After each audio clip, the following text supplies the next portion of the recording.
Et on va clôturer donc avec Rachid Salmi, que je remercie une nouvelle fois pour sa participation toutes ces années au DU, avec une synthèse de la journée. Merci beaucoup, Rachid. Je vais quand même l'enlever parce que je suis assez loin. Je suis seulement contact, pas positif. Mais je préfère me couvrir. Alors les autres années, on appelle ça une synthèse. Et donc cette année, merci d'avoir gagné du temps. J'ai 40 minutes pour faire la synthèse. Bon. C'est plus une synthèse. Voilà, c'est plus une synthèse. Non. Mais comme ça s'appelle une clôture et que je ne suis pas un fan de clôture trop longue, je ne m'appelle pas Trump, hein, ou je ne suis pas colon israélien. Et quand on est plutôt devant un public qui essaye de faire sauter les barrières, je vais essayer de faire ça court. Hein. Alors, la première chose, c'est un message de Marie-Thérèse Salmi, notamment pour les inscrits au DU de cette année et pour ceux qui étaient des autres années et qui commençaient. D'abord, elle vous prie de bien vouloir excuser son absence. Donc, vous avez compris que le contact dont je parlais, c'est elle.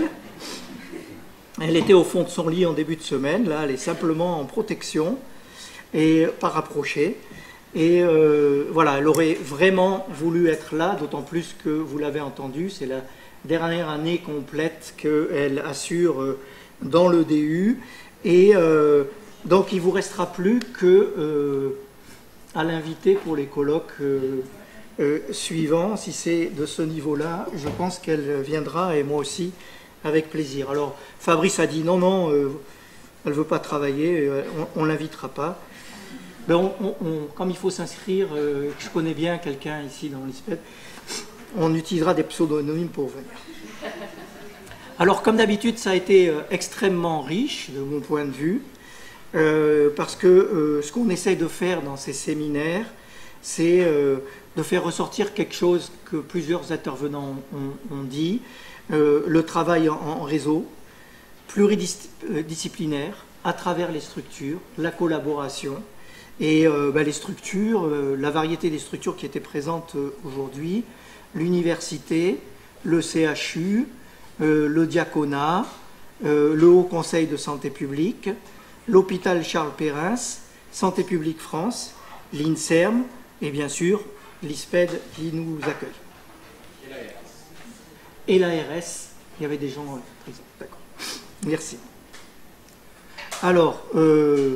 Alors, ces échanges sur travail en réseau, ça nous permet, pendant ces réunions, de faire un échange sur les expériences. Alors, les termes qui ont été utilisés, c'est rétexte, expérimentation, mais on a aussi entendu de la recherche, de l'évaluation, avec des méthodes qui sont très sophistiquées d'un point de vue scientifique, mais qui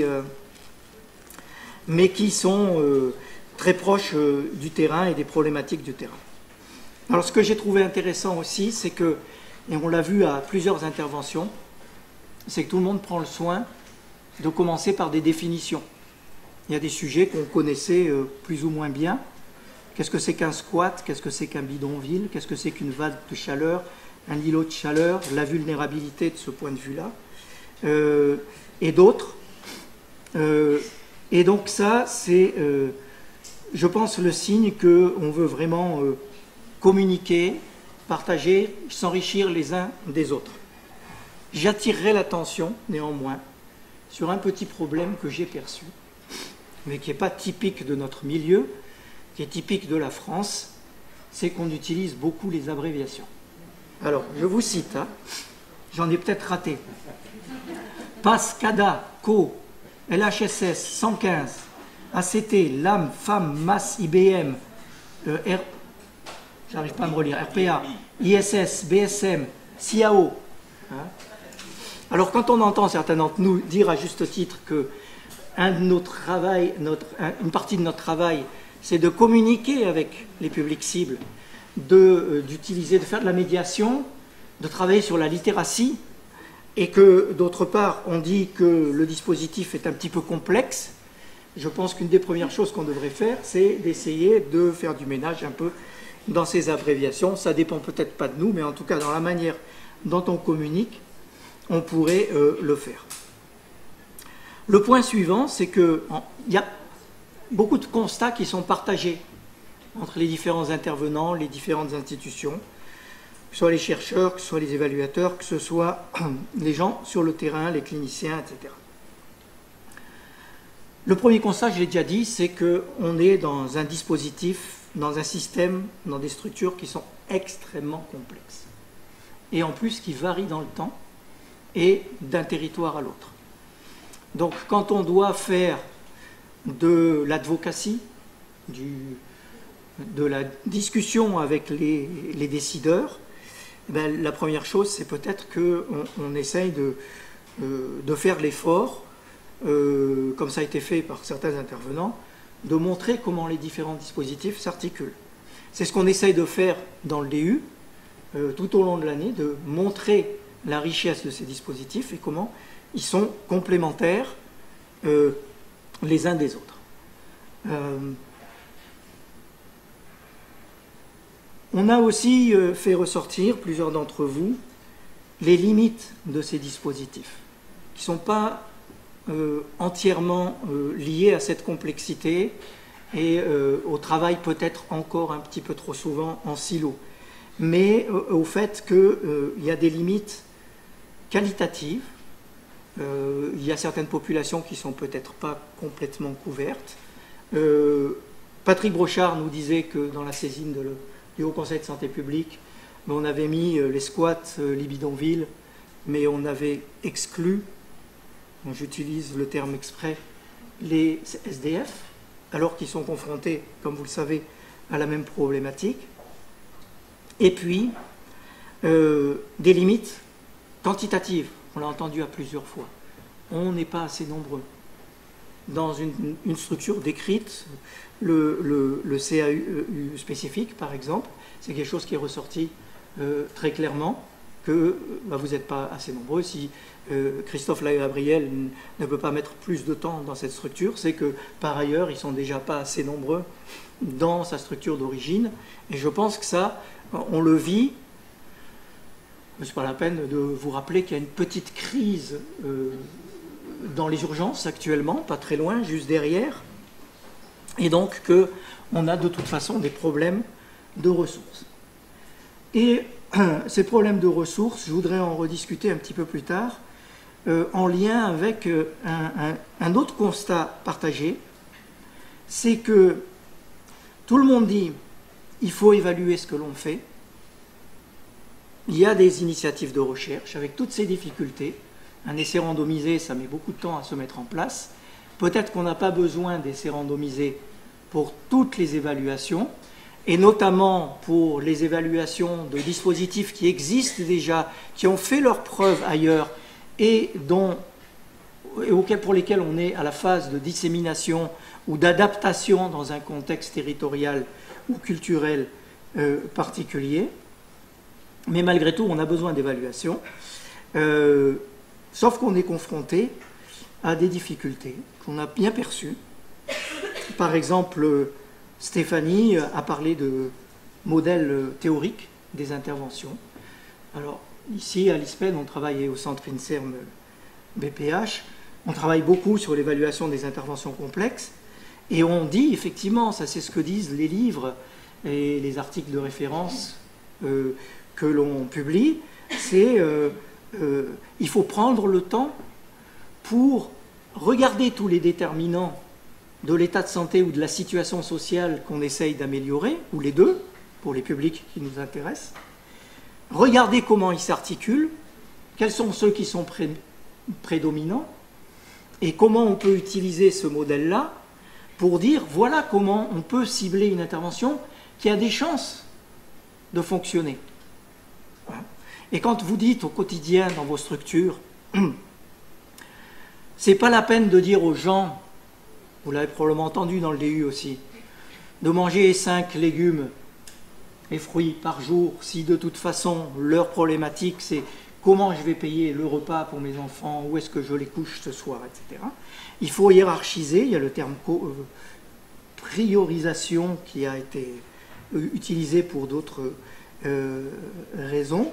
Donc ces modèles théoriques, ils sont théoriquement utiles pour cibler les interventions qui ont un potentiel d'agir et éventuellement, après une évaluation formelle, recommander une dissémination de quelque chose pour lequel on a une preuve que ça peut fonctionner.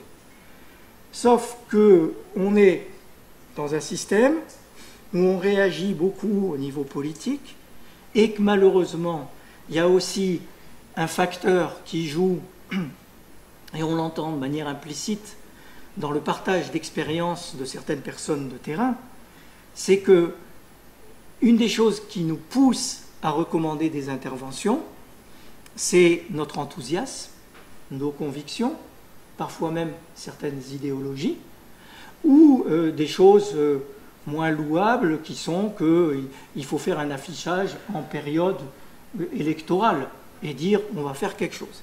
Et on se retrouve avec de nombreuses interventions qui n'ont jamais été évaluées et dont on se demande si réellement elles ont l'impact attendu et, ce qui est légitime, on l'a vu à travers l'évaluation, la dernière évaluation, est-ce que c'est une bonne utilisation de nos ressources financières au niveau de l'État, de nos structures, etc.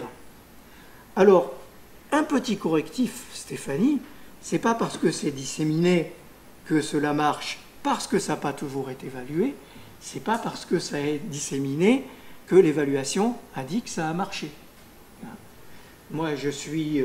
alors peut-être que ceux qui sont au niveau des territoires ont déjà entendu parler de cette évaluation, de cette expérimentation, les territoires de soins numériques, avec les fameuses plateformes territoriales d'appui, qui sont devenus dispositifs territoriaux d'appui, qui sont supposés, en utilisant les technologies de l'information et de la communication, faciliter la communication professionnelle, que ce soit dans le médical, paramédical, médico-social, social, et puis tout au long du parcours, depuis les 5 premiers recours jusqu'à l'hôpital le plus spécialisé.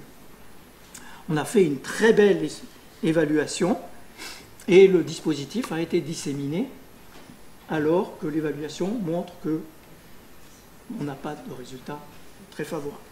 Mais pour des raisons politiques, c'était très souhaitable. Voilà. Alors, et c'était une évaluation sans essai randomisé, c'était ce qu'on appelle une quasi-expérimentation. Alors je reviens à cette nécessité de l'évaluation, je pense que vous en êtes tous conscients. C'est un thème qui revient chaque année. Peut-être que l'année prochaine, on pourrait faire le séminaire sur quel système d'information, quels indicateurs mettre dans nos dispositifs pour avoir le minimum d'informations qui nous permet de faire une évaluation à minima et d'informer les gens qui nous financent, les gens qui nous régulent, pour montrer que ce que l'on fait sert à quelque chose et que c'est une bonne utilisation des ressources. Et on en revient, je vous ai dit que je reviendrai là-dessus, au problème des compétences quantitatives. Ça, les soins, quel que soit l'endroit, à l'hôpital, dans les structures comme les vôtres, on sait qu'on n'est pas assez nombreux, qu'on est débordé déjà par des tâches de soins et des tâches administratives. Et en plus, et ce n'est pas un reproche, c'est un constat, c'est que vous n'avez pas dans vos structures toutes les compétences nécessaires pour faire un système d'information et d'évaluation.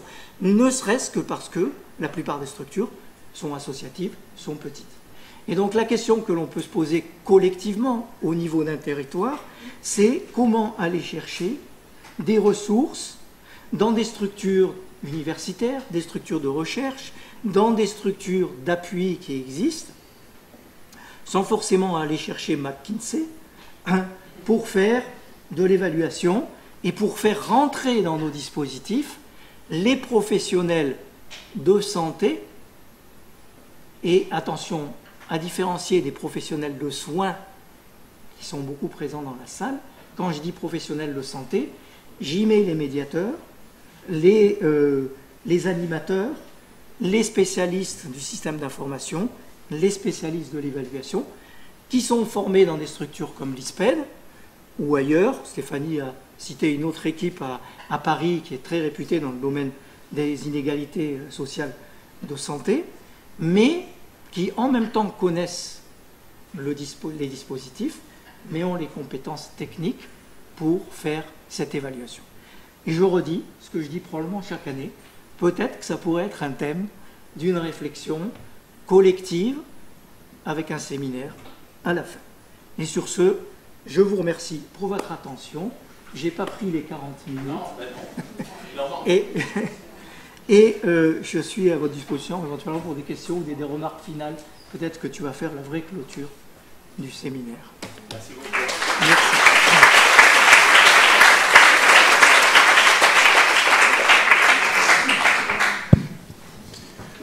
Est-ce qu'il y a des questions pour Rachid Salmi? Merci pour cette synthèse. On a déjà le thème du prochain séminaire. Mais il y a quelques années qu'on en parle, évaluation, système d'information. Effectivement, il va falloir qu'on avance, mais je crois que les forces se rassemblent auprès de l'équipe phare et à l'ISPED aujourd'hui pour pouvoir mettre en place un certain nombre de choses visant à faire cette évaluation sans aller jusqu'à des essais randomisés dont on voit la difficulté en tout cas. S'il n'y a pas de questions, je vais clôturer. Je vais d'abord remercier Céline Bois qui n'est pas là, mais sans qui la journée n'aurait pu avoir lieu, qui est la secrétaire pédagogique du DU. Pour les étudiants du DU, il y a une petite réunion demain de restitution avec Marie-Thérèse Salmi par visio, pour éviter évidemment la contamination qu'on a déjà subie aujourd'hui avec Rachid. Et puis rendez-vous pour les étudiants du DU pour l'évaluation, je pense que c'est la semaine prochaine, écrite, ou après, je ne sais plus, je n'ai pas la date. Et pour les soutenances de mémoire, surtout au mois de septembre, avec donc les exposés des mémoires que vous remettrez donc à la fin du mois d'août. Et puis le DU 2021-2022, 2022-2023 sera bientôt ouvert. Donc vous pouvez disséminer l'information, là aussi c'est de la dissémination pour de futures inscriptions avec un modèle qui va évoluer avec évidemment le départ de Marie-Thérèse et de Rachid et un projet pédagogique qu'on est en train de repréparer. Voilà, j'espère que ça vous a convenu comme réunion, c'était très riche, en tout cas moi j'ai appris beaucoup de choses. Merci pour cette assistance et c'est vrai que ça fait plaisir de se voir, y compris sans masque, même s'il en reste quelques-uns.